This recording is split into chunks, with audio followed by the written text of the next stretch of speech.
Okay. दोस्तों, जय RCM.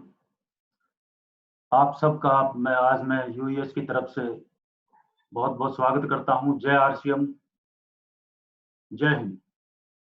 और आज इस सेमिनार को लेके, लाइव यूट्यूब सेमिनार को, पिछले 20 सालों में आज पहली बार मैं भी आपकी तरह लाइव यूट्यूब के ऊपर हूं और एक कुर्सी के ऊपर जो है बंध के बैठा हुआ हूं। और पहली बार ऐसा हो रहा है कि स्टेज पे हिलडुल के मीटिंग करने की बजाय एक जगह पे बैठ के मीटिंग करनी पड़ रही है। और मेरे ख्याल से यही जो है वो समय का बदलाव है, परिवर्तन है। और आज की जो मीटिंग है, इसके थोड़े से 3 भागों में रहेंगे, क्योंकि हमें मालूम है कि बहुत सारे नए दोस्त जो है आज हमारे साथ जुड़े हुए हैं इस मीटिंग के अंदर। तो आज की जो बातचीत है उसको 3 हिस्सों के अंदर हम जो है बाँटेंगे। पहला हिस्सा, मैं आपको छोटी-छोटी स्टोरीज़, बिज़नेस मैंने कैसे स्टार्ट किया, कैसे मिला, क्या-क्या घटनाएँ हुई, तो 2-3 छोटी-छोटी जो अच्छी-अच्छी स्टोरीज़ मैं आपके साथ जो है शेयर करूँगा। और जहाँ-जहाँ चैलेंजेज़ आए, क्या-क्या गलतियाँ की।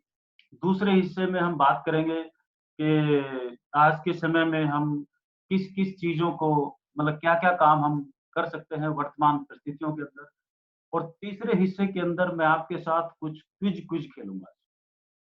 क्विज़ का मतलब ये है कि बीच में 2-3 सवाल पूछूँगा, आप उनका जवाब देंगे। अपना जो आपका जो चैट, नीचे जो चैट बॉक्स है, उस चैट बॉक्स के अंदर आपको इमीडिएट जो है उसका आंसर लिखना है। बातचीत मैं शुरू करूँ। जो लोग आज जितने भी हमारे साथी, भाई-बहन पूरे देश के अलग-अलग कोने से अभी जो लाइव हैं, तो बहुत सारे लोग जानते होंगे, और जो दोस्त भाई-बहन नहीं जानते हैं, मेरा नाम कदम सिंह हुआ और मेरी पैदाइश रोहतक की है, हरियाणा। मेरी स्कूलिंग सोनीपत से है और उसके बाद मैं दिल्ली चला गया था। दिल्ली से मैंने 1989 में इंजीनियरिंग किया। 1989 में इंजीनियरिंग करने के बाद मैंने 5 साल काम किया उस ज़माने की इंडिया की नंबर 1 कंप्यूटर कंपनीज़ के साथ। और इस वक़्त जो सबसे बड़ा काम होता था हमारे पास, क्योंकि देश में नए-नए, बिल्कुल नया-सा कंप्यूटर्स का युग आ रहा था। और ये जो नया जो युग आ रहा था कंप्यूटर्स का, इसमें जो है हमारी कंपनी के पास जो काम होता था, वो होता था पूरे इंडिया के बैंकों का कंप्यूटराइज़ेशन करना। तो इंडिया में बिल्कुल स्टार्टिंग में रेलवेज़ और बैंक्स और कुछ इंडस्ट्रीज़, इनका कंप्यूटराइज़ेशन होना शुरू हुआ। तो state bank of India, bank of Baroda, Allahabad bank, देना बैंक, तो उत्तरी भारत में तकरीबन जितने-जितने भी ये बैंक्स हैं, तो 5 साल मैंने उस कंपनी के साथ काम किया। उस कंपनी में एक जो इंजीनियर्स की टीम होती थी उसका हिस्सा रहा, बाद में उस टीम का हेड बना। और इन 5 सालों के दौरान जो है, जो काम हमारे पास होता था बैंकों में, बैक एंड कंप्यूटराइज़ेशन। यानी कि पहले आप जाते थे, देखते थे जो बैंकों के अंदर जो है, सामने आप अपनी स्लिप भरते थे पैसा निकालने के लिए, वो आपका रजिस्टर में एंट्री करता था, फिर आप पैसे कैश काउंटर से पैसे मिलते थे। बैकएंड कंप्यूटराइज़ेशन का मतलब ये था, ये सब कुछ यूँ का यूँ चलता था। ये सारे पेपर्स इकट्ठे होके पीछे एक रूम में जाते थे जहाँ कंप्यूटर लगे होते थे, और वहाँ पर उसकी एंट्री होती थी और शाम को उनका ट्रायल बैलेंस या डे एंड वो करते थे। ठीक ऐसा ही आरसीएम में हुआ था। जब आरसीएम स्टार्ट हुआ, तो एक फॉर्म मिलता था, पेपर मिलता था, उस पेपर के ऊपर आप जो है अपना नाम, अता-पता, डिटेल जो भी आपका स्पॉन्सर, प्रपोज़र, वो सब आप डिटेल फिल करते थे। फिर ये सारे पेपर्स आप मंथ एंड पे इकट्ठे करते थे, एक कंपनी में जाते थे, कंपनी के कंप्यूटर में फीड होते थे, और फिर 7 तारीख, 10 तारीख, 15 तारीख, 20 तारीख के आसपास अ, बिज़नेस क्लोज़ करते थे, और फिर जो है वो लोगों को उनके घरों में चेक भेजे जाते थे। तो धीरे-धीरे इस यात्रा में आज ये अभी आप देख रहे हैं कि कितना बड़ा बदलाव हो चुका है 20 साल में। अभी सब कुछ आप बैठे-बैठे अपने मोबाइल से कर सकते हैं। सो ये जो मेरी 5 साल की यात्रा थी, उस टाइम मैं दिल्ली में था और करीबन-करीबन नॉर्दर्न इंडिया, तकरीबन हर शहर में ट्रैवल करता था।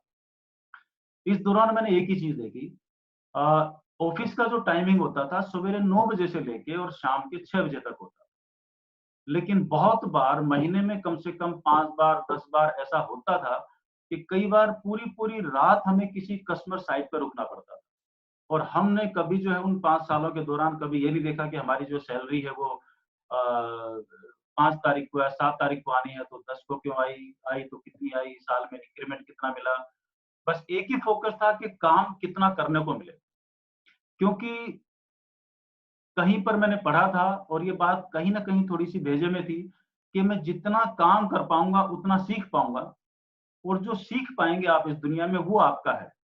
ऊपर वाला आपसे हालात कितने भी बिगड़ जाएँ, कुछ भी छीन सकता है, लेकिन आपकी स्किल दुनिया में कोई नहीं छीन सकता।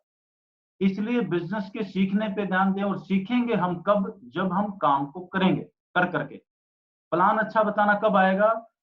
जब हम लोगों को बताएँगे। मन ही मन में मेरे को जितना मर्ज़ी अच्छा आता हो, लेकिन जब तक मैं किसी से बात करूँगा नहीं और सामने वाले के क्वेश्चन्स को मैं लूँगा नहीं, तो यहाँ से प्रैक्टिस नहीं बनती, राइट? क्योंकि सामने वाला जो सवाल करेगा, वही मेरे को सीखने का कारण बनेगा। तो इन सब चीज़ों को लेके मैं जयपुर आया और 94 में मैं जयपुर में आया और जयपुर में आने का पर्पज़ यही था कि हाथ में स्किल थी, कंप्यूटर्स का काम, रिपेयर, मेंटेनेंस, सॉफ्टवेयर्स ये सारे काम जो है बड़े अच्छे तरीके से करने आते थे। नेटवर्किंग और मेंटेनेंस का काम होता था हमारा, सॉफ्टवेयर डेवलपमेंट का नहीं होता था। और ये जो काम सीखा था इसको लेके मैं जयपुर आया, जयपुर आके अपना इसी स्किल के दम पे मैंने अपना कंप्यूटर्स का बिज़नेस करना शुरू किया और धीरे-धीरे, धीरे-धीरे, चलते-चलते शुरू के 2-3 साल क्योंकि खानदान में किसी ने बिज़नेस किया नहीं था, हमारे घर में तो सभी नौकरी वाले और उसमें से भी मैक्सिमम फौज वाले हैं या टीचिंग या लेक्चरर्स हैं, राइट? ये 2 किस्म के सेगमेंट्स हैं और कुछ एक जो है वो 3-4 जैसे मेरे बड़े ब्रदर, मेरे कज़न ये 2-3 इंजीनियरिंग लाइन के अंदर हैं। तो घर में बिज़नेस नाम की चीज़ का या गाइडेंस का कोई लेना-देना नहीं था। फिर भी किसी तरीके से जो है आके मैंने जयपुर में अपना जो है ये काम शुरू किया और धीरे-धीरे, धीरे-धीरे, बढ़ते-बढ़ते एक अच्छा बिज़नेस लेकिन इस पूरे खेल के अंदर एक चीज़ पे फ़ोकस था कि जो मेरा क्लाइंट है उसको सर्विस अच्छी मिलनी चाहिए। That is it. और यूँ चलते-चलते कुछ किताबें पढ़ते थे कि आने वाले समय में डायरेक्ट सेलिंग इतना बड़ा बिज़नेस आने वाला है, इतना बड़ा कॉन्सेप्ट आने वाला है, जिसके अंदर एक आदमी बगैर पैसा लगाए जितना चाहे उतना पैसा कमा सकता है, जन्मों का बिज़नेस खड़ा कर सकता है। और ऐसी-ऐसी कई सारी चीज़ें जो हैं दुनिया में मेल-वेल पे इधर-उधर कुछ राइट-अप्स वगैरह चलने स्टार्ट हो चुके थे। पता था नहीं होगा कैसे, लेकिन एक चीज़ तय हो चुकी थी कि जब भी मौका मिलेगा, इस दुनिया में डायरेक्ट सेलिंग ज़रूर करेंगे क्योंकि बाकी दुनिया के हर बिज़नेस के अंदर आप पैसा लगा के काम करते रहते हैं, लेकिन जिस दिन कोई हादसा हुआ सब कुछ खत्म हो जाता है। और ये एक ऐसा किस्म का बिज़नेस होने वाला था, जो अगर हमारे साथ कोई हादसा हो भी जाए, तो मेरी मेहनत कभी बेकार नहीं जाती। वो कुछ ना कुछ मेरे घर को आने वाले टाइम में देती ही रहेंगी, मेरे बच्चों को, मेरे डिपेंडेंट्स को। सो फिर चलते-चलते सन 2000 आ गया और सन 2000 में एक दिन चलते-चलते सामने जो है आरसीएम बिज़नेस आ गया। आरसीएम बिज़नेस करना जो स्टार्ट किया और जब स्टार्ट किया तो स्टार्टिंग में जो है वो ये सन 2000 से पहले हमारे दोस्त जो अज़ीज़ दोस्त जो आज इस दुनिया में नहीं है लेकिन आप सब जानते हैं, उनके बेटे को आप देखते हैं मिस्टर रवि शर्मा, उनके पिताजी ओपी शर्मा जी। ओपी शर्मा जी और हमारा जो है वो 94-95 जब मैं जयपुर से आया तब वो गवर्नमेंट डिपार्टमेंट के ईडीपी हेड थे, सिस्टम एनालिस्ट थे और मेरा हार्डवेयर का काम था, उनका सॉफ्टवेयर का काम था।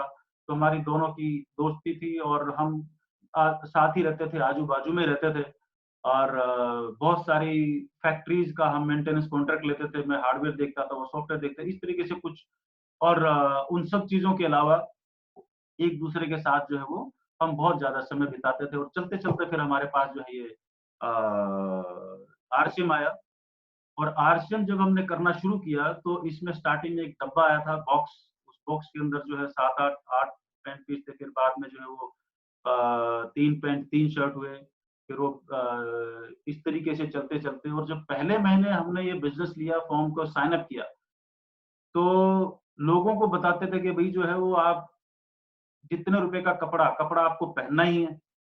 अब कपड़ा पहनना ही है, जितने रुपए का बाज़ार से ले रहे हो उतने रुपए का यहाँ पे मिल रहा है और इसमें से आधे पैसे वापस आ रहे हैं, हमारे बाप का क्या जा रहा है, आप भी 4 लोगों को बता दो और साथ मिलके बिज़नेस को कर लेंगे।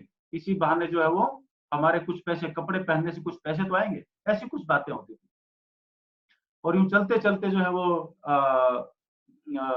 ये शुरू के 1-2 महीने में ऐसे लोगों को जो भी जान-पहचान के थे उनको सबको जॉइनिंग करवाया, 4, 5, 6, 7, 10 जो है वो लेके बनाई और यूँ फिर अब इस पूरे सीन में क्या था कि एक ही बार कपड़ा खरीदना था, दोबारा परचेज़ कब करेंगे? जब वो कपड़ा फटेगा, दूसरा तो कोई आइटम था ही नहीं ना, एक ही तो प्रोडक्ट था, राइट? तो एक प्रोडक्ट के सहारे ये काम शुरू हुआ, लेकिन यहाँ पर विजन था कि 2 से 4, 4 से 8, 8 से 16, 16 से ये, और यूं करते करते एक साल में 4,000 दोस्त, और 2 साल में इतने, और पूरे साल में अगर एक बार भी, पूरे साल में अगर एक बार भी उनकी पैंट फटती है, या एक बार भी जितने भी दोस्त ज्वाइन हुए हैं वो साल में एक बार भी परचेज करते हैं, तो भी बहुत बड़ा अंपायर खड़ा हो जाएगा, राइट। तो ये सोच के बिजनेस शुरू किया। अब समस्या ये थी कि जाए कहाँ, सिस्टम खड़ा नहीं था, और कुछ ज्यादा बताना भी नहीं आता था, और खड़ा होके बोलना तो वैसे नहीं आता था। तो सबसे पहली मीटिंग मेरे को अच्छी तरह मालूम, मेरी की दोसा, और एक शायद पंजाब के अंदर होशियारपुर के पास में मुनीर का मुकेरिया शायद ऐसी कुछ जगह थी। तो वहां पर मैं एक बार गया, और ऐसे ही मीटिंग रखी, उन्होंने गांव में ना ऐसे पर्चे से बांटे कि ऐसा ऐसा बगैर पैसा लगाए बिजनेस, लोग अपने अपने तरीके निकालते रहते थे, उस टाइम पे एक्सपेरिमेंट करते रहते थे। और वहां पर मैं खड़ा हुआ, और टेबल भी बड़ी अजीब सी थी, मतलब एक ये शादी बारात का हॉल था, और उस शादी बारात के हॉल के अंदर एक टेबल के ऊपर दूसरी टेबल की प्लाई साइड से टेढ़ी करके उसका बोर्ड बना दिया गया। उस बोर्ड पे मार्कर से जो है मैंने कुछ जो है मैंने देखा रात को पहुंच के कि कल सवेरे सवेरे मीटिंग करनी है, 15-20 आएंगे लोग, सामने बैठेंगे, कुछ ना कुछ बात तो करनी पड़ती है। उससे पहले मेरे को डर लगता था, बीइंग एन इंजीनियर वो सब ठीक है, बट खड़ा होकर किसी से बात करना ये कभी जिंदगी में था ही नहीं। तो मैंने देखा क्योंकि सिर पे आ पड़ी है तो करना तो पड़ेगा ही। तो मैंने रात को जो है वो कुछ एक पर्ची के ऊपर कुछ पॉइंट्स बनाए कि जब सवेरे मैं बात करूंगा तो इन इन पॉइंट्स के ऊपर बात करूंगा, ऐसे ऐसे प्लान दिखाऊंगा। और मेरे को लगा कि आधा घंटा मैं बात कर पाऊंगा, और वैसे मैंने कुछ पॉइंट बना लिए। मजे की बात यह है कि जब मैं मीटिंग लेने के लिए खड़ा हुआ तो 7 या 8 मिनट में वो प्लान खत्म हो गया, मीटिंग खत्म हो गई। और जो मैंने हाथ में पॉइंट बनाए थे, ये हाथ, इतना डर लगा कि हाथ सीधा हुआ ही नहीं, और मीटिंग खत्म हो गई। और मीटिंग खत्म होने के बाद जब बैठ के हमने आपस में बात की, तो पता लगा जो 20-25 लोग थे उसमें से तकरीबन 20-22 लोग हाथों हाथ ज्वाइन कर गए। तो फिर मेरे भीतर में घंटी बजी कि बगैर कुछ सीखे, बगैर ढंग से बताए, अगर इतने लोग ज्वाइन कर सकते हैं, तो बिजनेस में कितनी बड़ी दम है, और कंसर्ट में कितनी बड़ी ताकत है। तो अगर हमने थोड़ा सा सीख लिया और बताना लोगों को तरीके से आ गया, तो बिजनेस तो कमाल कर सकता है। और दोस्त, वहां से किसी को प्लान दिखाने का डर निकला। आप सब लोगों के साथ भी ऐसा ही डर निकलता होगा। कहीं भी निकालो इस डर को, कैसे भी निकालो। हम कैसे कैसे प्लान दिखाते थे, पेड़ के ऊपर बोर्ड टांग लिया, कोई आदमी नहीं मिला तो भैंस के सामने बोर्ड टांग लिया, उसको बताया, 10 5 5 बार बताने के बाद भैंस से पूछते थे कि बोल बहन, ये प्लान कैसा लगा। तो भैंस भी बोलती थी माँ, ज्वाइन करा दे। Literally I am telling you. तो ईंट के भट्ठों पे, और कई जगह तो वो जेल में भी पहुंच गए कि जेल के अंदर एक पुलिस वाले ने बोला कि नहीं, प्लान बताना है कि आप आइए, आप सवेरे आ जाइए। वो उसके घर पे पहुंचे तो पता लगा वो कहीं पर फरीदकोट जेल में ले गया। एक बैरक के अंदर एक तरफ पुलिस वाले बैठे, एक तरफ सारे कैदी बैठे हैं, बोला इनको प्लान बताओ, राइट। तो इस किस्म के तजुर्बे जो है ये होते रहे, बिजनेस आगे बढ़ता रहा। धीरे धीरे रॉयल्टी आ गई, टेक्निकल आ गई, और मेरे ख्याल से क्योंकि लेगे 5-7 स्टार्ट की हुई थी हमने, तो मेरे ख्याल से जब रॉयल्टी आई तो टेक्निकल आने से जस्ट पहले महीने का जो मेरा चेक था, मेरे ख्याल से करीबन पौने 2 लाख रुपए के आसपास का था। और उस टाइम पे बहुत बड़ी रकम हुआ करती थी, मतलब 20 साल पहले ये रकम बहुत बड़ी हुआ करती थी। और शहर में आसपास जो बड़े बड़े गस्टर्ड ऑफिसर होते थे उनकी तनख्वाहें 10-12 हजार के आसपास होती थी। तो एक भूचाल सा आया, और तब तक जो है पहली एनिवर्सरी आ गई। और जब पहली एनिवर्सरी आ गई तो मैंने और शर्मा जी ने प्लान बनाया कि भाई आ रहा है तो गाड़ी घोड़ा कुछ लेना चाहिए। हालांकि मेरे पास पहले फिएट थी, 99 में मैंने जो है वैन खरीदी थी। तो ये पूरा बिजनेस जो भी 1-2 साल हुआ था, वैन के अंदर इधर उधर हम जाते थे।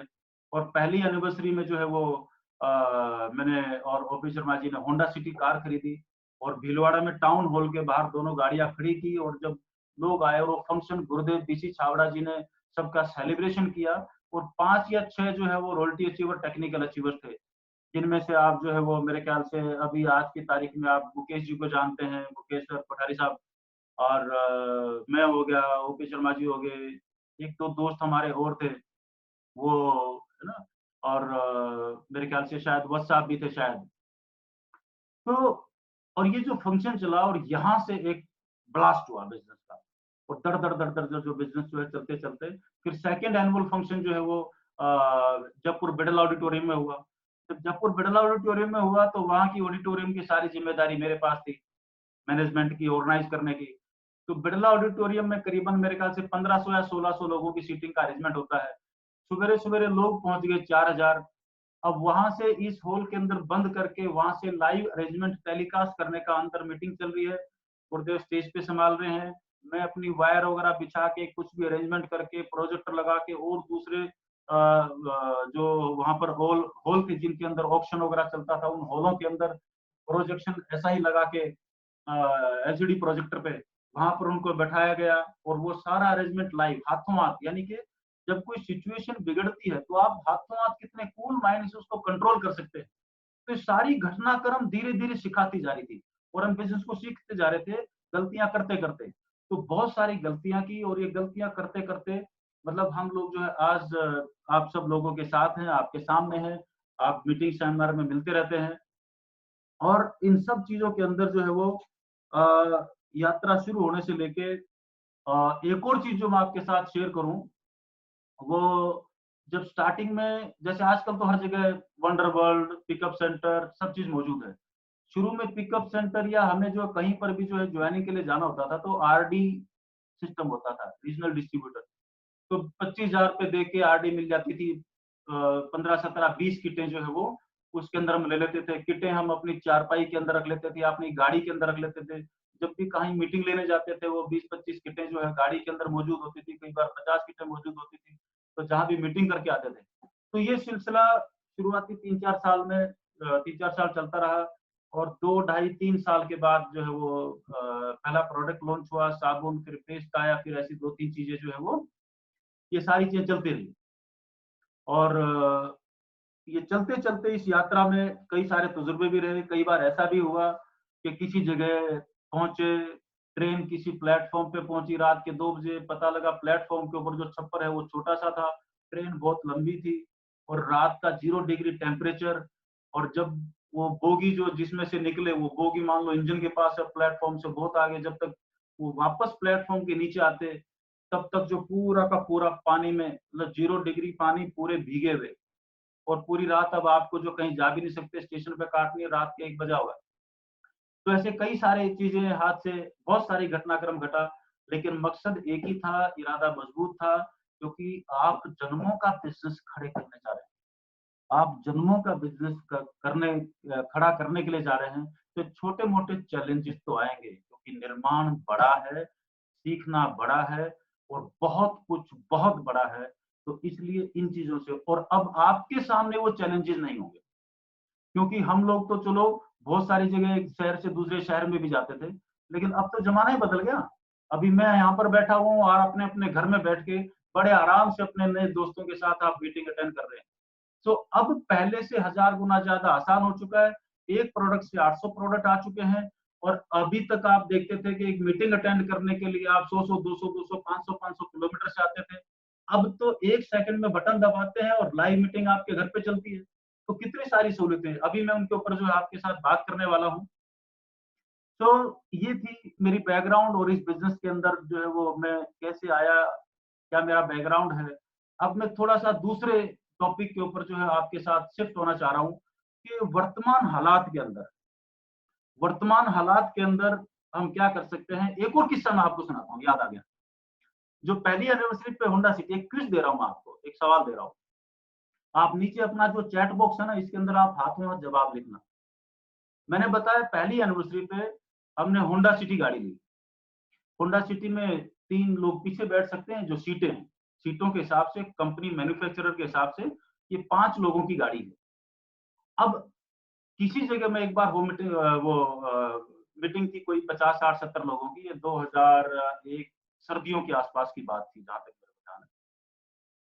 और स्टेट था हरियाणा और जींद से कोई 40-45 किलोमीटर दूर कोई जगह थी और मुझे अच्छी तरह याद है उस मीटिंग में उस टाइम पे मेरे ख्याल से राकेश शर्मा जी, विजय बिरोदिया जी, बस साहब और अनिल जादूगर हमारे एक दोस्त उस टाइम पे होते थे।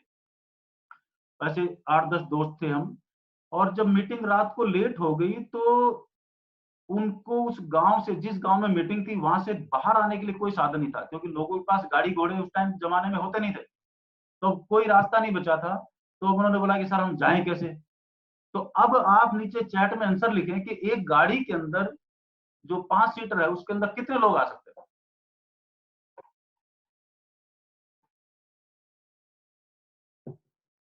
अब मैं आपको बताता हूँ, उस गाड़ी के अंदर उस रात को हम 22 लोग बैठे, जिसमें 5 सीटें थी, उसमें 22 लोग बैठे थे हम।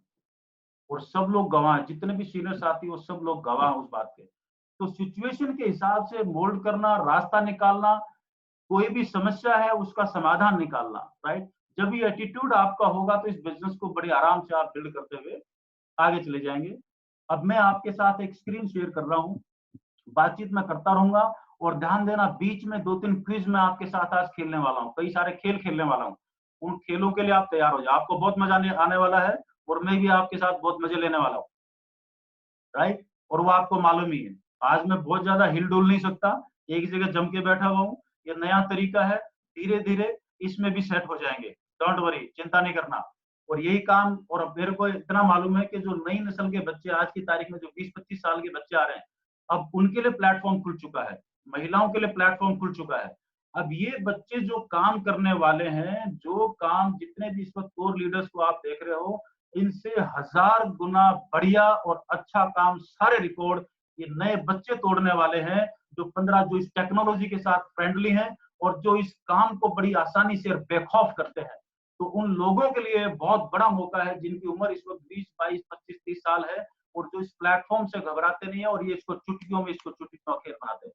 सो दिस राइट अपॉर्चुनिटी और राइट टाइम फॉर यू।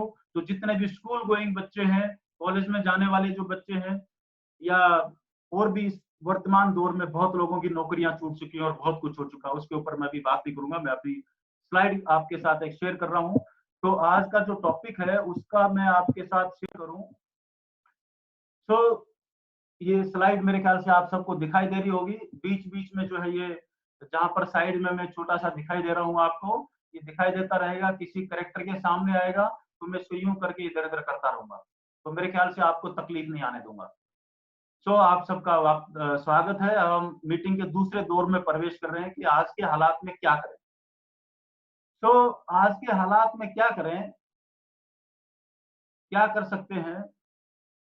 आ जाए भैया ना, आप सबका स्वागत। और देखिए यहाँ पर एक लाइन लिखी है आपके सामने, जो होता है अच्छे के लिए होता है।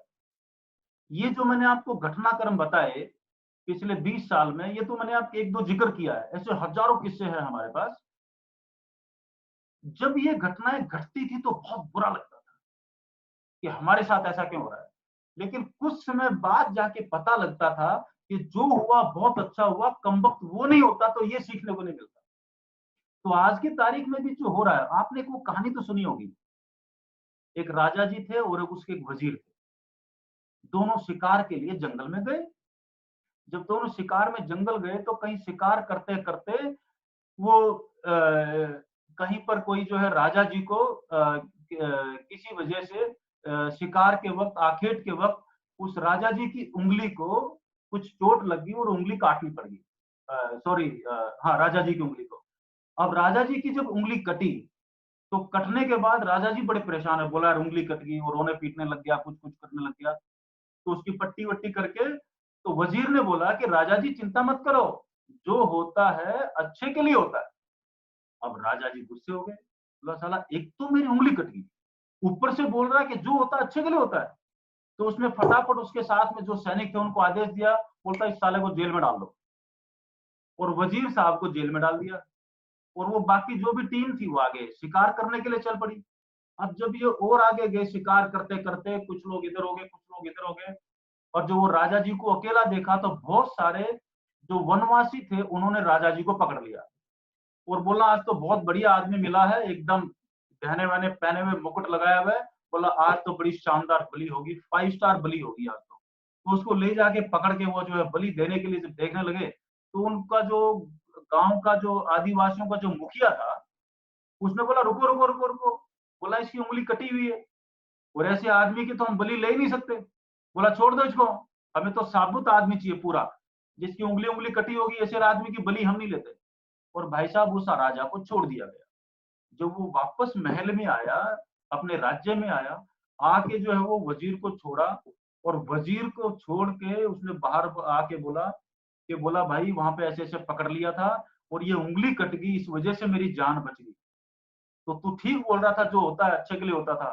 बोला महाराज वो तो ठीक है, लेकिन आपने मेरे को जेल में डाल दिया, वो उससे भी बढ़िया हुआ। जेल में नहीं डालते तो मैं आपके साथ में होता और आपके बदले में मेरी बलि चढ़ जाती।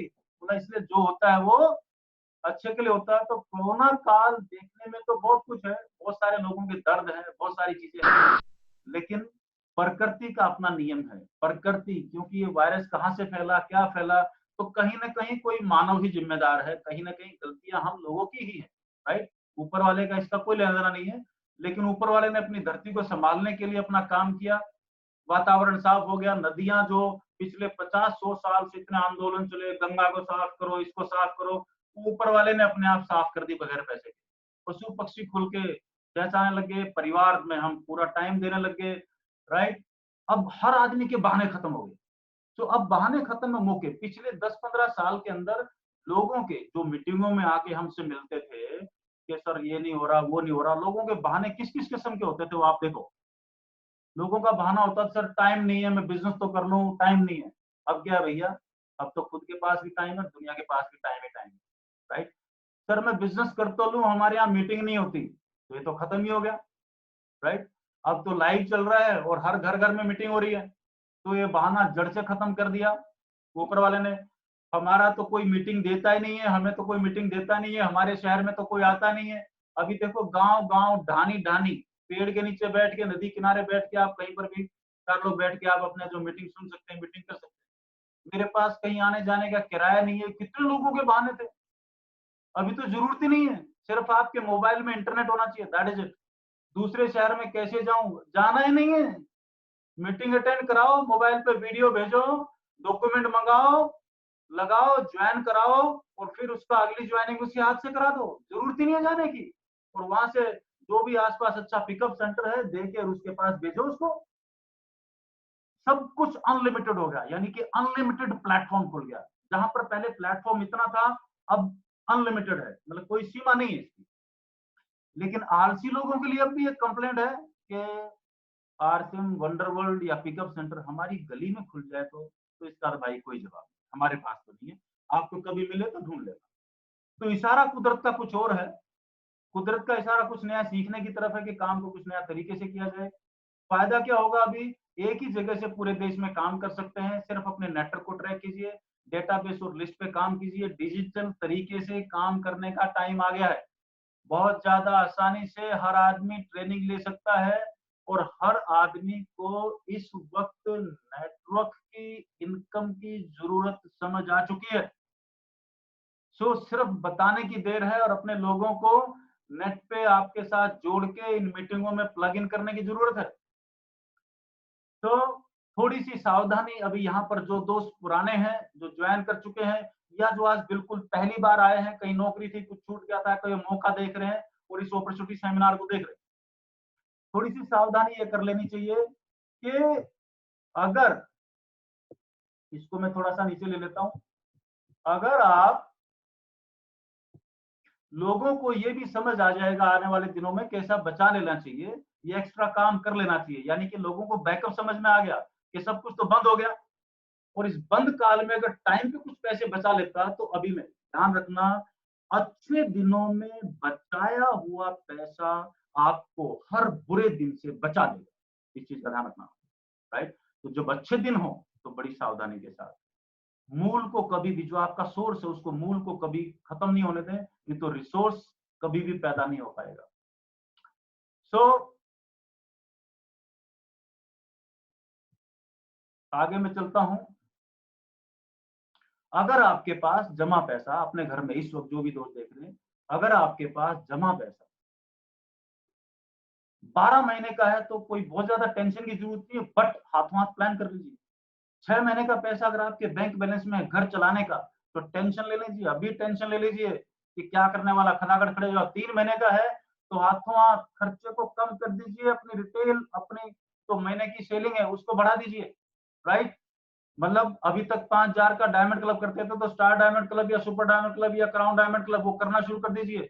और अगर 0 महीने का है तो भाई साहब अभी के अभी खड़े हो जाइए, सामान को रिटेल कीजिए, लोगों से बात कीजिए, उनकी ज्वाइनिंग कीजिए, बैठने का टाइम बिल्कुल भी नहीं है। तो आप जो है काम करने का तरीका इस वक्त आपको थोड़ा थोड़ा, ये मैं आपको हिंट दे रहा हूँ, बाकी आप मेरे से 1000 गुना बढ़िया आप भी सोच सकते हो, और भी कई तरीके हो सकते हैं। सो रोजाना सवेरे सवेरे उठते ही कोई अच्छी बड़ी बहुत अच्छी जो मोटिवेशन या कोई एनर्जी देने वाली किताब या ट्रेनिंग या जो भी आपके पास साधन है, उससे आप जो थोड़ी सी खुराक ले लें। सवेरे अच्छी खुराक खाएंगे तो दिन भर एनर्जी रहेगी। आपके पास ऑनलाइन ट्रेनिंग के शेड्यूल आएंगे, अपने शेड्यूल को मेंटेन करना शुरू कर दें।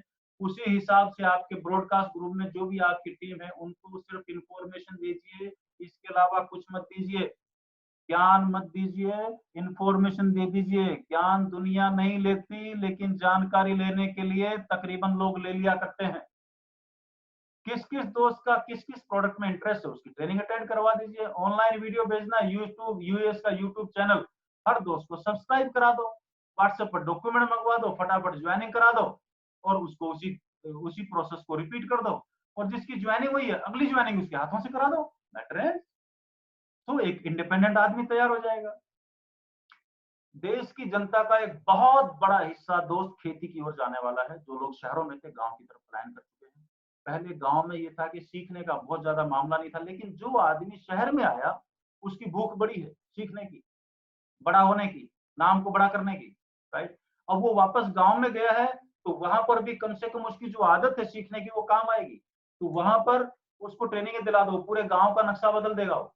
लालच या डबल करने वाली कंपनियां ऐसे दौर में, जब मुसीबत का दौर होता है दुनिया के ऊपर, तो डबल करने वाले बहुत आते हैं। तो अपनी टीम के टच में रहेंगे तो उनको उस बीमारी से बचा पाएंगे। कोरोना से भी खतरनाक वायरस है डबल करने वाला वायरस, इससे बचाओ लोगों को। और कुछ भी हो, रेगुलर बचत करें, अपनी अपनी टीम की परचेज लिस्ट निकाल कर परचेज करवाएं। इनको भी लिस्ट चाहिए, उनके आईडी पे नहीं आ रही तो अपनी अपलाइन टेक्निकल जो भी है उनसे ले लें। और जितने भी पिकअप सेंटर होल्डर्स हैं, जो भी बाजार वाले दोस्त जो इस वक्त लाइव जो इस प्रोग्राम को देख रहे हैं, वो सब अपना अपना जो भी आपके परचेजर हैं उनका एक ग्रुप बना लें। आपका जैसे सामान आए आप उनको ब्रॉडकास्ट पे डाल दीजिए कि अभी ये आ गया है, फटाफट आके ले जाओ। तो दूरगामी सोच रखने वाले जो लीडर्स को मालूम है कि वो एक टाइमलेस बिजनेस का निर्माण कर रहे हैं। टाइमलेस बिजनेस मतलब जो समय और काल से परे है। जब तक ये धरती रहेगी, धरती चलेगी, ये सामान खरीदे जाते रहेंगे, इनकी मानव जाति को जरूरत रहेगी। और जिसको भी अपनी उम्र 60, 65, 70 साल, देश की एवरेज लाइफ है 63 साल। अगर इस 63 साल से जापान की तरह 83, 84 ईयर्स की एवरेज लाइफ में अपने आप को कन्वर्ट होना है, तो इन सामानों का घर में आना जरूरी है। वरना अपनी अकड़ में बैठे रहें। अगर पैसे को छोड़ो, सिर्फ अपनी उम्र को भी अगर 20 साल बढ़ाना है तो भी इन सामानों की जरूरत है। तो चॉइस इज योर दोस्त। जो भी नए दोस्त देख रहे हैं, तो अपने फायदे के लिए इस बिजनेस में आए, अपने परिवार के फायदे के लिए इस बिजनेस में आए। और ये गांव देहात में जो है हर जगह पे, और मैं कई बार पहले भी बता चुका हूँ, बहुत सारे आरसीएम के डिस्ट्रीब्यूटर्स प्रोडक्ट पे बहुत अच्छा काम कर रहे हैं। और यह एक फील्ड है, कितना भी कोरोना आ जाए, दुनिया में कुछ भी हो जाए, खेती का डाउनफॉल जीवन में कभी नहीं आएगा, राइट। सो अब यहाँ पर डिसीजन मेकिंग का समय है। हम थोड़ा थोड़ा तीसरे दौर में प्रवेश कर रहे हैं। डिसीजन मेकिंग यानी कि आदमी कई बार चौराहे पे मैं करूं नहीं करूं, हाँ ना ये चलता रहता है। और अगर इसके पीछे कोई स्ट्रॉन्ग लॉजिक नहीं हो कि फैसला लूं तो कैसे लूं, राइट। तो आज हम अब थोड़ा सा जो अगले 15 मिनट में आपके साथ बात करने वाला हूं, वो टॉपिक है डिसीजन मेकिंग। अब इसको थोड़ा सा ध्यान से आप अपने चैट के ऊपर आ जाएं और थोड़ा सा जो मैं आपसे कुछ पूछने वाला हूं वो आपको चैट में लिख के बताना है। एक आपसे मैं सवाल कर रहा हूं, देखो आप स्क्रीन के ऊपर आपको 3 बिल्लियां दिखाई दे रही है, यस। अब इन 3 बिल्लियों में बहुत पहले किए, मैंने प्रैक्टिकल भी किए हैं बहुत जगह पे, जब लोग आनाकानी करते हैं, बहाने पे बहाना, बहाने पे बहाना, बहाने पे बहाना। तो एक दोस्त को मैंने बोला कि मैं कहा देख भाई एक बात बता, एक दीवार पे 3 बिल्लियां बैठी हैं और इसमें आपको जो दिखाई दे रही है, एक लाल बिल्ली दिखाई दे रही है, काली बिल्ली दिखाई दे रही है, एक थोड़ी सी ग्रे बिल्ली। काली बिल्ली ने दीवार से नीचे कूदने का फैसला कर लिया। तीनों बिल्लियां दीवार पे बैठी हैं, ध्यान रखना, तीनों बिल्लियां दीवार पे बैठी हैं। काली बिल्ली ने दीवार से नीचे कूदने का फैसला कर लिया। अब मुझे बताओ कि दीवार पे कितनी बिल्लियां बची, फटाफट लिख डालो चैट बॉक्स के अंदर, जल्दी जल्दी जल्दी जल्दी जल्दी जल्दी जल्दी, टक टक टक टक टक टक टक टक टक टक टक। यस, आप देखोगे बहुत सारे सवालों, मतलब मैक्सिमम लोग इस सवाल का जवाब देंगे कि सर 2 बिल्लियां बची है, क्योंकि एक तो कूद गई। दोस्त, बिल्ली ने कूदने का फैसला किया है, फैसला किया है, कूदी नहीं। तो दीवार के ऊपर 3 ही बिल्लियां हैं, 2 नहीं है, तीनों वहीं बैठी हैं। बहुत सारे लोग भी जिंदगी भर करने का फैसला करते हैं, कूदने का फैसला कर लेते हैं, आज करूंगा, कल करूंगा, इस महीने तो पक्का कर लूंगा, मेरे को पूरा समझ में आ गया, वचन है मैं पक्का करूंगा। वो फैसला करते हैं लेकिन एक्शन नहीं लेते, इसलिए जिंदगी भर दीवार पे बैठे रहते हैं। तो आज फैसला कर लेना आपको। अब मैं जो आपके साथ क्विज खेलने वाला हूँ, जब आप कोई भी फैसला करते हैं तो फैसला करते वक्त आपको किन चीजों का ध्यान रखना होता है। तो अब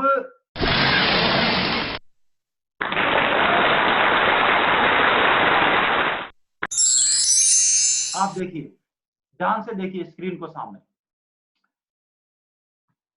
ये मैं क्विज दे रहा हूं आपको। इस क्विज को ध्यान से आपने समझना है, देखना है, इसकी जानकारी लेनी है। और एक क्विज के खत्म होते ही मैं आपको 10 सेकंड का टाइम दूंगा, और इस 10 सेकंड के अंदर आपको चैट बॉक्स में आंसर लिखना है। लास्ट में मैं आपको कौन बनेगा करोड़पति की तरह 4 सवाल दूंगा, ए बी सी डी। आपका जवाब क्या है वो आपको सिर्फ ए बी या सी डी आपको चैट बॉक्स में लिखना है। तो इसलिए ध्यान से देखना, ध्यान से देखिए। ये एक रेलवे ट्रैक है, जहां पर माउस का कर्सर जो है घूम रहा है, ये एक रेलवे ट्रैक है। इसके बराबर में ये भी एक रेलवे ट्रैक है। आपने देखा होगा जहां जहां पूरे देश में रेल की पटरियां बिछी हुई हैं, तो 2 ट्रैक साथ में चलती है, एक जाने वाली एक आने वाली, इमरजेंसी में कैसे भी काम में ले सकते हैं ना। थोड़ा सा और आगे बढ़ते हैं। ये एक पटरी है जहां से इस पटरी की ट्रेन उस पटरी पे जाई जा सकती है, लिंक बोलते हैं। ये एक हैंडल है जहां से घुमा के इस ट्रेन जो यहां से आएगी, राइट,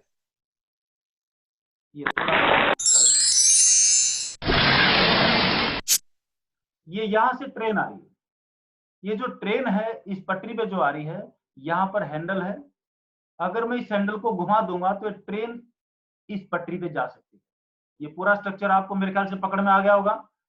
चलते हैं, यहाँ पर 2 बोर्ड लगे हुए हैं। ये जो बोर्ड है इस पे लिखा हुआ है कि भाई ये जो पटरी है इसका मरम्मत का काम चालू है। ये यहाँ पे औजारों का निशान बनाया हुआ है, इसका मरम्मत का काम चालू है। तो मरम्मत का काम चालू है तो इसका मतलब अभी ट्रेन नहीं आ रही। मरम्मत का कार्य सड़कों पे लिखा होता ना, मरम्मत का कार्य जारी है, सुविधा के लिए खेद है। चलिए, यहाँ पर लिखा हुआ है high speed track, keep your self away. ये बहुत तेज गाड़ियां इस पे आती हैं, तो इस पटरियों से दूर रहे। ये चेतावनी का बोर्ड यहाँ लिखा हुआ है, यहाँ भी लिखा हुआ है। थोड़ा सा और आगे चलते हैं, आप देखिए एक बच्चा इस ट्रैक पे यहाँ पर बैठ के खेल रहा है, 4 बच्चे यहाँ पर बैठ के खेल रहे हैं, राइट। पूरी बात को वापस से रिपीट करता हूं मैं। एक ट्रेन की पटरी है, ये दूसरी पटरी है, यहाँ पर एक ट्रेन आ रही है, सवारी गाड़ी है, इसके पीछे 20 डब्बे जुड़े हुए हैं सवारियों के। फोटो में एक इंजन दिखाई दे रहा है, और ये दौड़ी आ रही है। यहाँ पर एक बोर्ड लगा हुआ है कि भाई इस ट्रेन का कार्य, इस पटरी का कार्य मरम्मत कार्य प्रोग्रेस में है। यहाँ पर लिखा हुआ है इस ट्रैक के आसपास मत रहिए, ट्रेन फटाफट दौड़ती हुई आएगी फुल स्पीड के अंदर, दूर रहिए। और आप यहाँ पर खड़े इस जगह पे, इस हैंडल के पास, ट्रेन यहाँ से आ रही है, ये यहाँ से 50-100 मीटर दूर है, और यहाँ से बच्चे भी आपसे 50-100 मीटर दूर हैं। अब ट्रेन को यहाँ से जाने के लिए 10-15-20 सेकंड का टाइम है। इस 15-20 सेकंड के अंदर आप क्या करेंगे, ये आपको फैसला लेना। ठीक इस वक्त आपको मैं 4 ऑप्शन दे रहा हूँ, क्या आप पहला, ट्रेन को सीधी जाने देंगे और कुछ भी नहीं करेंगे। दूसरा, आवाज देके ट्रेन के सामने बैठे बच्चों को भगाने की कोशिश करेंगे कि भैया उठ जाओ, भाग जाओ, ट्रेन आ रही है। तीसरा, लाल कपड़ा दिखा के ट्रेन को रोक देंगे। चौथा, हैंडल दबा के ट्रेन को चेंज कर देंगे, और एक बच्चा जहां पर ट्रैक में बैठा, एक बच्चे की तरफ जाने देंगे और हम 4 बच्चों को बचा लेंगे। फैसला आपको करना, खटाखट ए बी सी डी। या हैंडल दबा के ट्रैक बदल देंगे, एक बच्चे 4 बच्चों को बचा लेंगे और एक बच्चे को ऊपर से जाने देंगे? जो भी आपका सवाल है, जवाब है, खट से खट से खट से खट से। Time up. चलिए दोस्तों, हैरानी होगी ऐसी स्थिति में, क्योंकि अमूमन जिंदगी भर ऐसे ही इंस्टेंट हालात में डिसीजन लेना पड़ता है। बहुत सारे लोग बिजनेस को समझते हैं, बहुत अच्छा फैसला ले लेते हैं, लेकिन कभी ना कभी ऐसी स्थिति बनती है जब 1, 2, 5 मिनट का, सेकंड के हालात ऐसे बनते हैं कि आपको कुछ न कुछ, देखिए घर में भी बाहर भी जिंदगी भर ये निर्णय लेने ही पड़ेंगे। तो निर्णय ले आपने क्या लिया, आप देखिए मैक्सिमम लोग इस दुनिया में 95% लोगों का जो फैसला है वो क्या होगा कि मैं हैंडल को दबाऊंगा और हैंडल को दबा के ट्रेन को मैं पलट दूंगा, मतलब दूसरी पटरी पे भेज दूंगा, ताकि जो 4 बच्चे ट्रैक के बीच में बैठे हैं वो बच जाएं, मतलब 4 को बचा लें और एक मर जाएगा, तो एक के बदले 4 बच गए, वो बढ़िया है। 95% ऑलमोस्ट। और जिन्होंने भी लिखा होगा कि हैंडल नहीं बदलूंगा, इसका मतलब या तो स्टोरी को पहले सुन चुका है किसी ट्रेनिंग मीटिंग में, या इसके बारे में पहले कभी ना कभी अटेंड कर चुका है, राइट। लेकिन 95%, अब 95% लोगों ने निर्णय लिया ताकि एक के बजाय 4-5 बच्चों को बचा लिया जाए। दोस्त, ये इमोशनल फैसला है और तकरीबन ऐसे ही फैसले हम जिंदगी भर करते रहते हैं। नाउ आगे बढ़ते हैं। हैंडल दबा के ट्रेन का ट्रैक बदलने के फैसले का नतीजा, क्योंकि फैसला तो है, नतीजा भी देखो, नतीजा क्या आने वाला है, क्योंकि फैसला मेरा है तो नतीजा भी मेरा है। तो हम फैसले आप खुद करोगे और नतीजे अपलाइन से चाहोगे, ये जिंदगी में कभी नहीं होगा। फैसले आप करो तो नतीजा भी आपका है। और अपलाइन ने जो बोला है, जो सलाह मानते हो, सर ऐसा करूं क्या, सर ऐसा करूं क्या, अगर वैसा ही कर रहे हो तो नतीजा कुछ और होगा। तो चॉइस इज योर्स। आगे बढ़ते हैं। देखो इस फैसले का नतीजा क्या होगा जो मैक्सिमम लोग जो लेते हैं, क्योंकि दूसरी पटरी पे मरम्मत का कार्य प्रगति पे है, तो दुर्गामी है, मतलब फैसले को थोड़ा दूर से देखना है। इसलिए जब आप आरसीएम बिजनेस को करने का फैसला करेंगे तो ये देखना है कि मैं नहीं करूंगा तो क्या होने वाला है। तो थोड़ा सा आगे का, 5 साल आगे का, 10 साल आगे का, 20 साल आगे का, 30 साल आगे का, इस जन्म का क्या होगा अगर ये मौका हमने हाथ में नहीं लिया तो। दूसरी पटरी पर दूसरी पटरी पर मरम्मत का कार्य प्रगति पे है, इसलिए हो सकता है आगे जाके ट्रेन पलट जाए, चांस है आगे जाके ट्रेन पलट जाए और जो 20 डब्बों में सवारियां बैठी हैं हजारों लोग मर जाएं, ये भी तो हो सकता है, पॉसिबल है, क्योंकि मरम्मत का कार्य जारी है। जो बच्चा, अब दूसरी बात, जो बच्चा अकेला पटरी पे बैठ के खेल रहा है उसने पढ़ लिया मरम्मत का कार्य जारी है, कोई ट्रेन नहीं आएगी, वो बेचारा मासूम अकेला बेफिक्र होके खेल रहा है, ट्रेन यहाँ पर नहीं आएगी, उसको टेंशन नहीं।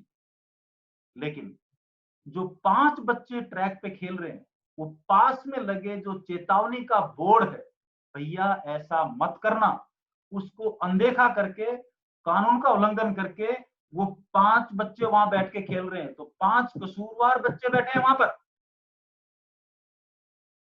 और हमने हैंडल दबा के सिर्फ एक चीज नजर आई कि इधर 5 है उधर 1 है, और इसलिए हमने 5 कसूरवारों के बदले एक कसूरवार की हत्या कर दी।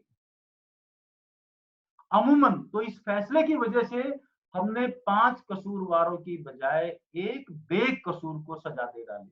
तो बहुत, और जिंदगी में बहुत बार ऐसा होता रहता है, घर परिवार में आप देखोगे, घर परिवार में भी बहुत बार बहुत बार बहुत बार, ये मैं एक बार स्क्रीन आपको जो है बड़ा कर रहा हूँ, घर परिवार में भी आप देखोगे कि घर में 3 बच्चे 4 बच्चे, 3-4 बच्चों में से जो आप देखोगे घर में माँ बाप जो है वो आपको बार बार चिल्लाते हुए मिलेंगे, आप बोलते हुए मिलेंगे। जब 2 बच्चों की लड़ाई होती है तो माँ बाप आए और फटाक से जो है वो आके बड़े वाले, जब छोटा बच्चा जब घर में रोता है तो माँ बाप आते हैं और बगैर कुछ भी पूछे दाड़ दाड़ 3 थप्पड़ लगाए बड़े वाले को। बोला रुलाता है, बोला इसने मेरे को मार लिया, इसने मेरे को काट लिया। बोला तू तो बड़ा है, तू तो समझदार है, वो तो छोटा है, वो तो नादान है। अरे नादान है, छोटा है, लेकिन अगर उसको कोई काट रहा है तो छुड़ाना भी तो धर्म बनता है। तो हम पूरे सीन को नहीं देखते, हम एक इमोशनल फैसला लेते हैं।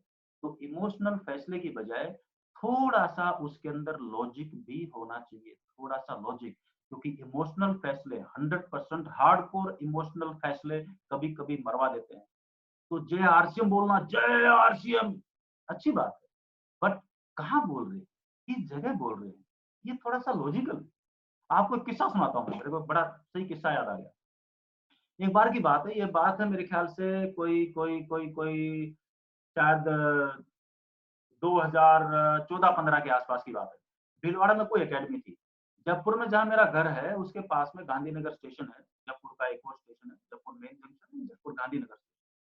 उस गांधीनगर स्टेशन के ऊपर मैं अपने किसी रिश्तेदार को शाम को छोड़ने गया था। 7-8 बजे होंगे, थोड़ा अंधेरे का टाइम था। प्लेटफ़ॉर्म नंबर 1 पे था, प्लेटफ़ॉर्म नंबर 2 पे कोई ट्रेन आके रुकी और जो प्लेटफ़ॉर्म नंबर 1 वाली ट्रेन है, ये भी आने में टाइम था, तो हम 10-15 मिनट पहले पहुँच गए थे। तो प्लेटफ़ॉर्म नंबर 2 पे जो ट्रेन खड़ी थी, अचानक उस ट्रेन के अंदर से आवाज़ें आनी शुरू हो गई। सर जय आरसीएम, जय आरसीएम। तो अकेडमी थी तो बंगाल से कहीं से 3-4 डब्बे, ट्रेन के डब्बे फुल थे और उनमें से किसी एक आदमी ने दूसरे प्लेटफ़ॉर्म पे ट्रेन पे मेरे को पहचान लिया। उसने जोर से, तो जब एक आवाज आई जय आरसीएम, तो हमने भी रेस्पॉन्स दे दिया, वो भी जय आरसीएम सर, जय आरसीएम। और जैसे उसको रेस्पॉन्स मिला, वो गाड़ी में से, ट्रेन में से दड़ दड़ दड़ दड़ दड़ दड़ दड़ दड़ दड़ वो पटरियों पे से उतर उतर के वो 2 नंबर प्लेटफॉर्म पे आ गए, 1 नंबर प्लेटफॉर्म पे आ गए और वहां पे जय धमाधम, जय नारे, जय आरसीएम, जय। वो पूरा स्टेशन, वो गांधीनगर दुर्गापुरा स्टेशन था, सॉरी, राइट। तो वो पूरा स्टेशन, स्टेशन मास्टर, सब लोग इधर से आगे, बोला ये हो क्या रहा है, और वो दूसरी ट्रेन चले नहीं, वो चले तो जब तक ये हमारी वाली ट्रेन नहीं आएगी वो जावे नहीं। और जिनको मैं छोड़ने गया था वो बेचारा जो भीड़ में कहीं गुम हो गया और इन लोगों ने पकड़ लिया।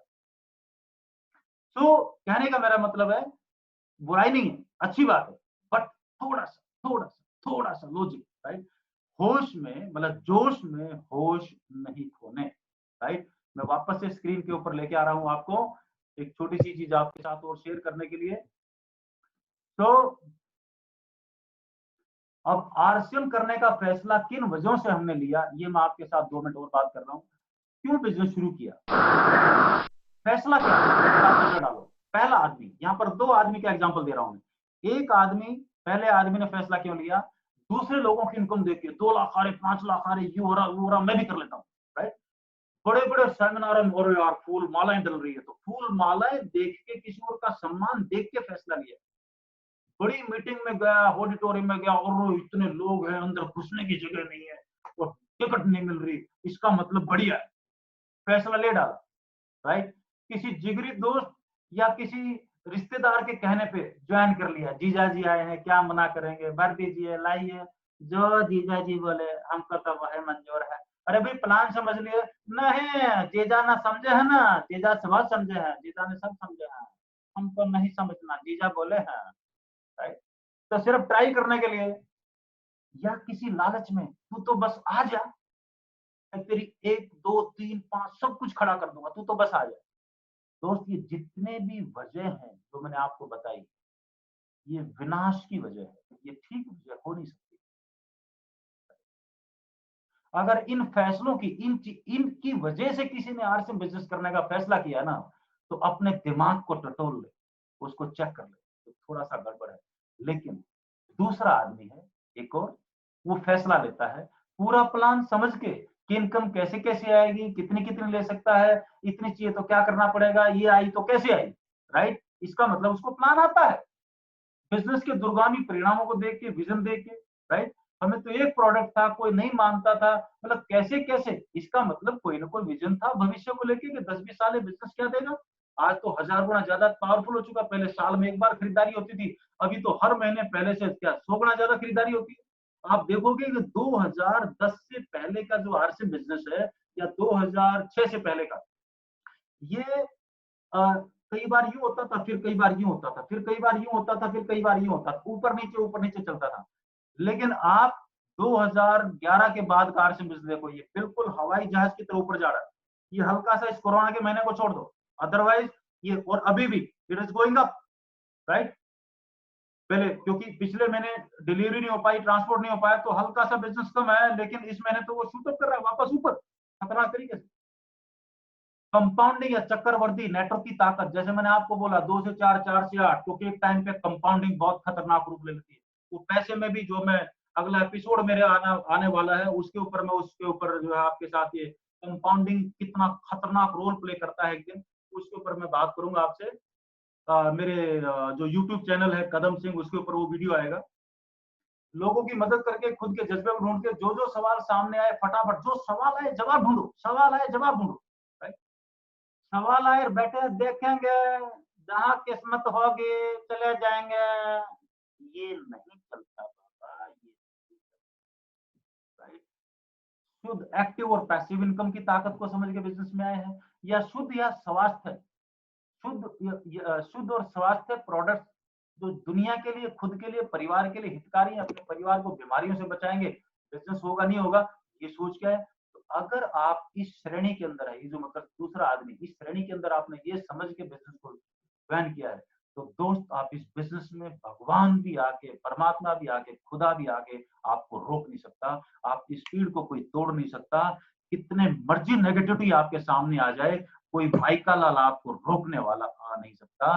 लेकिन अगर दूसरी तरफ के फैसले, दूसरी तरफ की चीजें देख के फैसला लिया है, तो छोटी सी बाधा आते ही खुश, तो ना जीजा बचाने आएगा, ना साला बचाने आएगा, नजर ही नहीं आओगे इनके, राइट। अगले पे चलते हैं।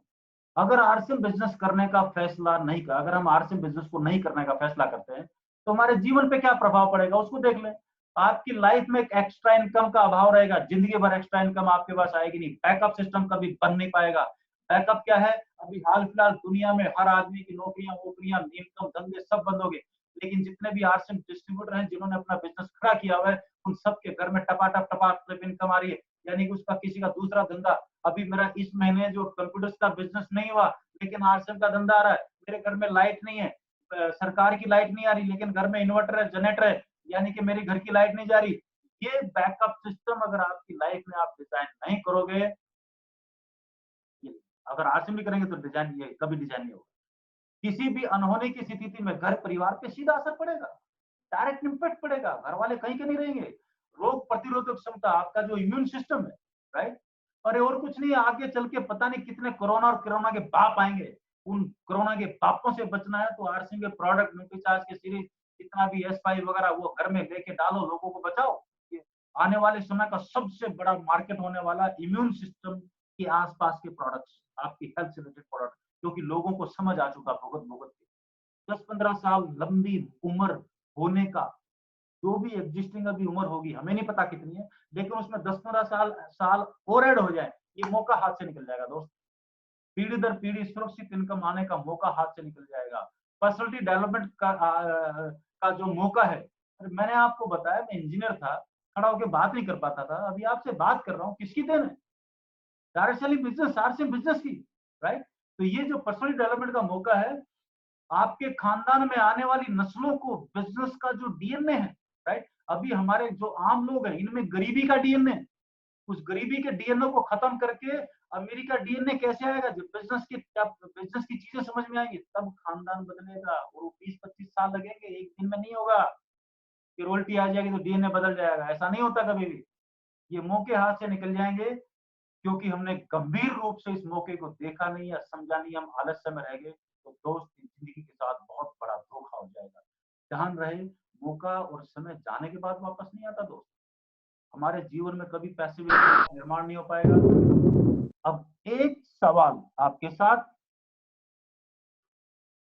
जैसा सवाल आप खुद से करेंगे, जैसा सवाल यहाँ पर लिखा हुआ है, जैसा सवाल आप खुद से करेंगे वैसे ही जवाब आने शुरू हो जाएंगे। तो इसलिए खुद से, अब दो आदमी में फिर वापस आपको तय करना है और चैट बॉक्स में लिखना है कि आप पहली कैटेगरी वाले हैं या दूसरी कैटेगरी वाले हैं, राइट। पहली कैटेगरी वाला कौन है? आप देखो, पहला आदमी बोलता है, अभी तक की पूरी बात समझ ली सेमिनार में, जो जो बात पकड़ में आई, और अब इसको फैसला करना है, या उसने बोल दिया अभी करेंगे, लेकिन भीतर से आवाज क्या आ रही है? भीतर से इसकी आवाज आ रही है, कर तो लिया है, पता नहीं क्या होगा, या है तो आरसीएम बहुत अच्छा, देखते हैं जो भी होगा। ये पहला आदमी है। अब जैसे ही ये आदमी ये बोलता है तो इसके भीतर से आवाज आनी शुरू हो जाती है, होगा तो नहीं, ज्वाइन तो कर लिया है, होगा तो नहीं, देखे जो नसीब। लेकिन अगर यही आदमी दूसरा सेंटेंस बोले, दूसरा सेंटेंस क्या है, दूसरा सेंटेंस क्या है, दूसरा इसकी बजाय, इस सेंटेंस की बजाय ये आदमी बोलता है, यार कमाल है, इतना खतरनाक बिजनेस है, इतना बढ़िया, ऐसा ऐसा होगा, राइट, कुछ भी हो जाए, मेरे को कुछ नहीं आता, कुछ भी हो जाए करके तो रहूंगा, ये होगा कैसे मुझे नहीं मालूम, लेकिन करके तो रहूंगा। जैसे ही आप ये ठानते हैं ना दोस्त, आपके भीतर से आपका सोया हुआ हनुमान जाग जाता है, हजार रास्ते परमात्मा खुदा आपके पास भेजना शुरू कर देता है, राइट। सो दिमाग से बात क्या करनी है, ये बहुत इंपॉर्टेंट है। इसलिए अगर ये आप दूसरा आदमी वाली बात, कमाल का है, कुछ भी हो जाए करूंगा तो सही, राइट, ये बात आप खुद के साथ करते हैं तो आपकी ताकत 100 गुना बढ़ जाती है। आप 2 लेग नहीं, आप 3 लेग, 4 लेग, 5 लेग करते रहेंगे। और अगर आप ये बात करेंगे तो भी चलता रहेगा, कोई 1 लेग दे दे, दे बाबा के नाम तो हम बिजनेस कर ले, राइट, कटोरा लेके घूम ले, इससे बढ़िया। सो जस्ट सो ये एटीट्यूड का मैटर है पूरा का पूरा। तो इसलिए फैसले में बैलेंसिंग बहुत जरूरी है, राइट। तो एक मन है, मन हमेशा कमजोर परिस्थितियों की स्थिति की ओर लेके जाएगा, बुद्धि हमेशा सही रास्ता दिखाएगी। मन कहेगा एक ही रात में अमीर बन जाऊं, बुद्धि बोलेगी कैसे, बोलिए कैसे, मन बोलेगा एक ही रात में बैंक का ताला तोड़ के सारा पैसा ले आऊं, बुद्धि बोलेगी जेल कौन जाएगा, इसलिए बैंक सारे बचे में दोस्त, राइट। सो इमोशंस यानी कि मन और बुद्धि। अब अपनी बुद्धि से आप पूछिए, अगर इस जन्म में आक्षेप नहीं किया तो आपका परिवार किन किन चीजों से वंचित रह जाएगा, राइट। इमोशंस है, मन है, अच्छी बात है, लेकिन उसके साथ में थोड़ा सा लॉजिक और थोड़ा सा बैलेंस, इन दोनों चीजों का कॉम्बिनेशन होना बहुत जरूरी है दोस्त। और यही बातचीत मैं करने के लिए आपके साथ आज आया था। और आपके साथ अभी मैं आपसे पूछना जा रहा हूँ कि आपका फैसला क्या है, राइट। हाँ, उससे पहले ये यहाँ पर इसमें इसमें लिखिए, आप चैट बॉक्स में लिखिए कि आप पहले वाले हैं कि दूसरे वाले हैं, 1 या 2, चैट में लिखिए आप। और अपने ब्रेन को रिमाइंडर दीजिए कि नहीं, बिजनेस कमाल का है और कुछ भी हो जाए इस जन्म में तो करके रहूंगा, इतना बड़ा एम्पायर खड़ा करूंगा कि दुनिया देखेगी। तो ये हुआ नंबर 2 आदमी। तो आप 1 या 2 कौन से हैं लिखिए, उसके अंदर लिखो, पता लगने दो दुनिया को, राइट। चलिए, बैलेंसिंग की बात होगी और ये आखिरी स्लाइड है मेरी आपके साथ, और ये है फैसला। अब आपका फैसला क्या है, ये आपको तय करना है। अगर आपका फैसला है तो दोस्त कूद जाओ, आज ही 2 4 10 लोगों की ज्वाइनिंग कर डालो, डॉक्यूमेंट मंगवाओ, व्हाट्सएप में ज्वाइनिंग करवाओ, सामान दिलवाओ, कूदो। या सामान है, घर में है तो रिटेल करो, अड़ोसी पड़ोसी को दो, एक्टिविटी करो, एक्शन लो, राइट। सो आपका फैसला, आपकी मर्जी। और धन्यवाद आज के लिए आप सबके लिए। और क्योंकि बहुत ज्यादा कुर्सी पे एक जगह बैठे बैठे यही स्थिति थी, अभी कुछ चीजें सेट होने वाली हैं और धीरे धीरे अगले 1 2 बार में जब हम मिलेंगे तो मेरे ख्याल से कुछ स्टूडियो रूम भी मिलेगा, कुछ और जो भी बेहतर तरीके हो सकते हैं, ये धीरे धीरे, क्योंकि हम ये नया तरीका है, इसके ऊपर जो है सेमिनार में, ऑडिटोरियम में बड़ी जगह होती थी, सामने से हल्ले गुल्ले होते थे, तो स्थितियां कुछ और होती थी, अब स्थितियां कुछ और है। लेकिन इसमें भी आप देखोगे 10 15 दिन के बाद मतलब एक से एक बढ़ के चीजें आपके लिए बेटर होना शुरू हो जाएंगी, and you will enjoy lot. और आज सब लोगों ने अपना कीमती समय अपने खुद के लिए इस चैनल के ऊपर दिया, आप सब लोगों का बहुत बहुत शुक्रिया। यहाँ नीचे जो है वो अभी 3 4 दिन पहले मेरा एक, हाँ 3 4 दिन पे एक वीडियो आया था, वीडियो का जो टाइटल मैंने दिया था, बिजनेसमैन के पाप कैसे बने, और वो भी बड़े आराम से। वो वीडियो जिन लोगों के पास लिंक नहीं पहुंचा है, तो वो जो यूट्यूब चैनल है मेरा, ये नीचे लिखा हुआ कदम सिंह, इसके ऊपर जाके आप वो वीडियो जरूर देखें, क्योंकि अगला जो वीडियो आने वाला है वो उसके लिंक में, अगर पहला नहीं देखा होगा तो दूसरे वाला कंटेंट कुछ पकड़ में नहीं आएगा, राइट। और ये सब चीजें आपको मदद करेंगी, आपका डिसीजन बनाने में, फैसला होगा तो एक्शन होगा, एक्शन होगा तो नतीजा आएगा, नतीजा आएगा तो साइकिल और घूमेगा और आपका काम बड़ा हो जाएगा। आज के लिए थैंक यू वेरी मच, बहुत बहुत शुक्रिया आप सब लोगों का। नमस्कार, जय हिंद, जय आसिया। Thank you very much.